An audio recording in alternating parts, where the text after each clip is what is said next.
심장이 멈췄습니다. 20분간 완전히 죽은 상태였습니다. 그런데 갑자기 다시 뛰기 시작했습니다. 그리고 그 환자가 깨어나서 한 말은 의료진을 경악시켰습니다.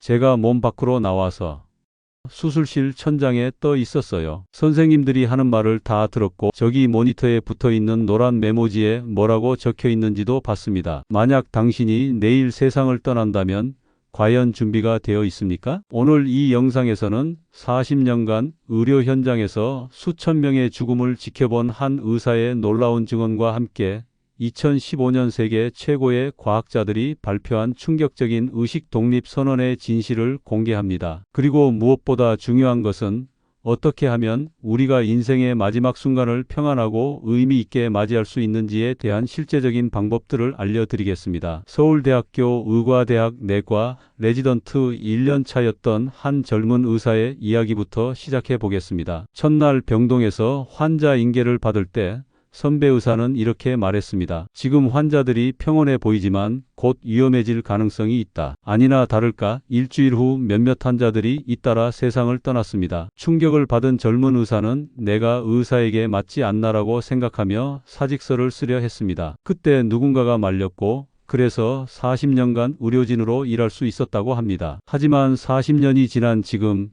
그는 죽음에 대한 완전히 다른 깨달음을 얻었습니다. 죽음은 갑작스럽게 오는 것이 아니다. 마치 댐이 무너질 때처럼 여러 곳에 작은 균열이 생기기 시작하고 그것이 점점 커지다가 결국 무너지는 것과 같다. 실제로 임종 과정을 관찰해 보면 몇 달 전부터 서서히 변화가 시작됩니다. 세상 일에 관심이 없어지고 잠을 많이 자게 되며 임종이 임박해서는 혈액순환이 원활하지 않아 피부에 반점이 나타나고 가래가 끓고 소변을 잘 보지 못하게 됩니다. 죽음은 과정이지 갑작스러운 끝이 아닙니다. 그런데 여기서 놀라운 사실이 있습니다. 심장이 멈추면 10에서 20초 후부터 뇌파가 기록되지 않습니다. 과학적으로는 뇌 활동이 없는 상태에서는 보고, 듣고, 기억하는 것이 불가능해야 합니다. 그런데 왜 수많은 사람들이 심장이 멈춘 상태에서도 의식을 유지했다고 증언하는 걸까요? 2015년 9월 미국 애리조나주 투싼에서 역사적인 일이 일어났습니다. 세계 각국의 저명한 과학자들이 모여 의식의 독립선언이라는 놀라운 선언을 발표한 것입니다. 이 선언문은 2016년 익스플로어 학술지에 정식으로 게재되었으며 11개 항목으로 구성되어 있습니다. 한 문장으로 요약하면 이렇습니다. 육체가 죽어도 의식은 지속된다. 세계 최고 과학자들이 공식 선언을 하였습니다. 의식은 육체와 독립적이다 라고 말입니다. 이들이 모인 목적은 명확했습니다. 우리가 죽을 때 무슨 일이 일어나는지 알아보고 이를 임종을 앞둔 환자들에게 적용하여 품위 있는 죽음을 맞이할 수 있도록 돕자는 것이었습니다. 과학자들은 5가지 과학적 근거를 제시했습니다. 첫째, 임사체험입니다. 심장이 멈춘 상태에서도 의식이 계속되는 경험들이 전 세계적으로 보고되고 있습니다. 둘째, 임종시연입니다. 임종을 앞둔 환자들이 이미 세상을 떠난 가족이나 친지들의 맞이함을 받는 현상입니다. 셋째, 사후소통입니다.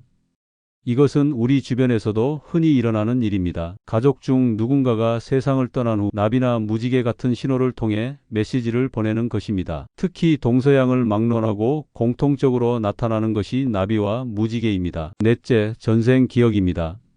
일부 어린아이들이 이전 생에 대한 구체적인 기억을 보여주는 현상입니다. 다섯째, 특별한 영적 능력들입니다. 이 모든 연구들이 과학적 방법론을 통해 검증되었습니다. 잠깐만요.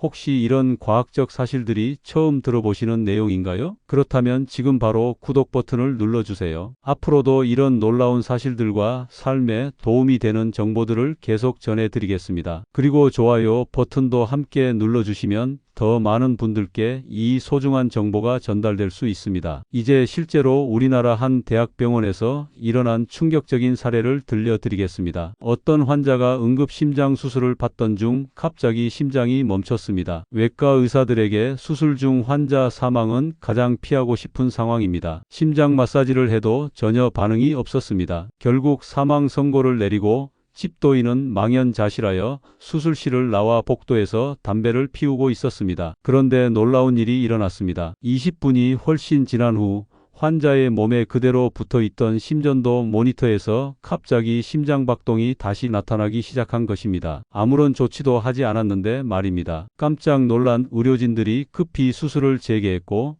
무사히 수술을 마칠 수 있었습니다. 그런데 진짜 놀라운 일은 그 다음에 일어났습니다. 일주일 후 회복된 환자를 만나러 갔을 때 환자가 말한 내용은 의료진을 경악시켰습니다. 제가 심장이 멈췄을 때 상황을 다 기억합니다. 저는 몸 밖으로 나와서 수술실 천장 위를 떠다니며 모든 것을 지켜봤어요. 수술실에 있는 여러 개의 모니터들, 그리고 모니터 위에 붙어 있는 포스트잇 메모지에 뭐라고 적혀 있는지까지 다 봤습니다. 실제로 확인해 보니 환자가 말한 내용이 모두 정확했습니다. 환자가 누워있던 위치에서는 절대 볼 수 없는 것들까지 말입니다. 또 다른 감동적인 사례도 있습니다. 한 건축가는 전라북도 무주에서 10년 넘게 공익적인 건물들만 설계했습니다. 천문대, 납골당, 도서관 등 경제적으로는 손해를 보는 프로젝트들이었지만 지역사회를 위해 계속 설계했습니다. 대장암 말기 진단을 받은 그는 세상을 떠나기 몇 달 전 이렇게 말했습니다. 나이가 들수록 철학 공부를 해야 하는 것 같습니다. 산다는 게 뭔지, 가족은 뭔지, 왜 사는지, 이런 근본적인 문제들을 생각하고 성숙한 다음에 죽는 게 좋겠습니다. 밝고 초롱초롱한 눈빛으로 죽음과 마주하는 인간이 되고 싶습니다. 그리고 마지막 순간 가족들과 함께한 소풍에서 남긴 마지막 말은 여러분 고맙습니다. 하늘도 고맙고 나무도 고맙고 공기도 고맙고 바람도 고맙고 모두 고맙습니다. 이었습니다. 이와 대조적으로 남미의 한 독재자는 임종순간 이렇게 외쳤다고 합니다.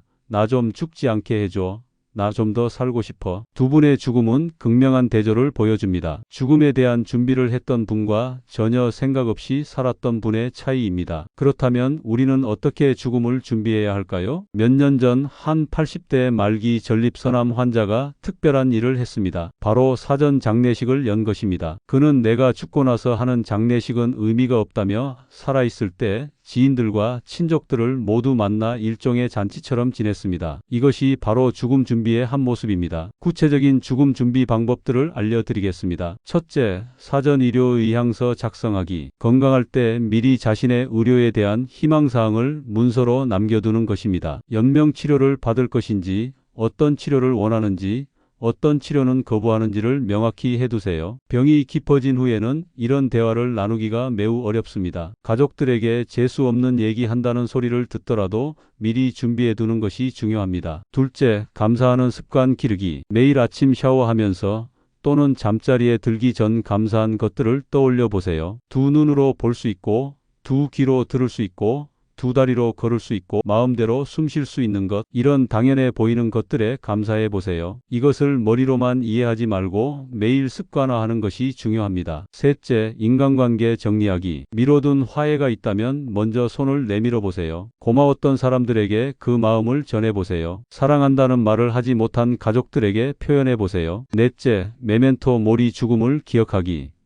나도 언젠가는 죽는다는 사실을 자주 떠올리는 것입니다. 이것이 무서운 것이 아니라 삶을 더욱 소중하게 만드는 지혜입니다. 다섯째, 삶의 회고 준비하기. 임사체험 연구에 따르면 죽음의 순간에는 자신의 전생애가 파노라마처럼 펼쳐진다고 합니다. 특히 흥미로운 것은 자신이 다른 사람에게 상처를 준 경우 그 피해자의 입장이 되어 그 고통을 느끼게 된다는 것입니다. 평소에 가시 돋침말을 많이 하고 갑질을 많이 했던 사람일수록 그런 순간이 괴로울 수 있습니다. 방광암 수술을 받은 한 의사의 변화된 삶을 들려드리겠습니다. 수술 전 그의 삶은 온통 업적과 성과에만 매달려 있었습니다. 국제학술지에 논문을 한 편이라도 더 내고 연구비를 하나라도 더 따오는 것이 인생의 최대 목표였습니다. 주말에도 나와서 일하고 연구계획서를 쓰는 것이 일상이었습니다. 하지만 암 진단 후 그의 삶은 180도 바뀌었습니다. 2년 일찍 명예퇴직을 하고 제주도에 정착하여 사진을 찍으며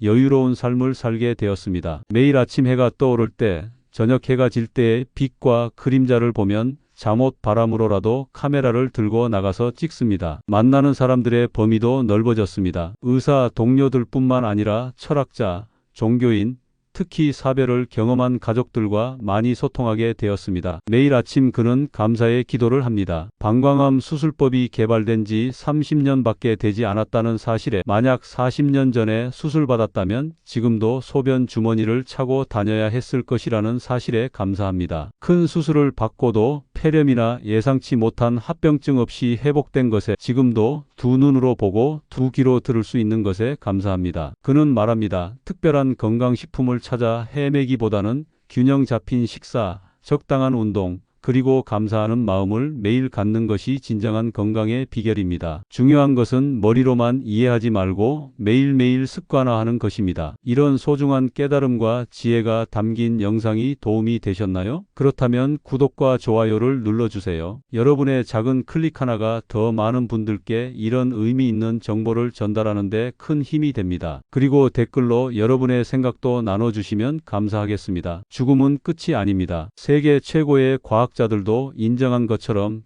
죽음은 새로운 시작일 수 있습니다. 인생의 마지막 성숙의 기회이자 또 다른 차원으로의 여행의 시작일 수 있습니다. 중요한 것은 그 순간이 오기 전에 미리 준비하는 것입니다. 감사하는 마음으로 사랑하는 사람들과의 관계를 소중히 여기며 매일매일을 의미 있게 살아가는 것입니다. 건축가가 마지막에 남긴 말처럼 모두 고맙습니다 라고 말할 수 있는 삶을 살아가시기 바랍니다. 오늘부터 시작해 보세요. 작은 감사부터, 한 사람과의 화해부터, 하루하루를 더욱 소중히 여기는 마음부터 시작해 보세요. 준비된 죽음은 아름다운 완성입니다. 끝으로 이 영상이 여러분께 도움이 되었다면 꼭 구독과 좋아요, 그리고 주변 분들과의 공유 부탁드립니다. 특히 비슷한 고민을 하고 계신 분들께 이 영상을 추천해 주세요. 여러분의 소중한 시간을 내어 시청해 주셔서 진심으로 감사합니다. 다음 영상에서 또 만나요.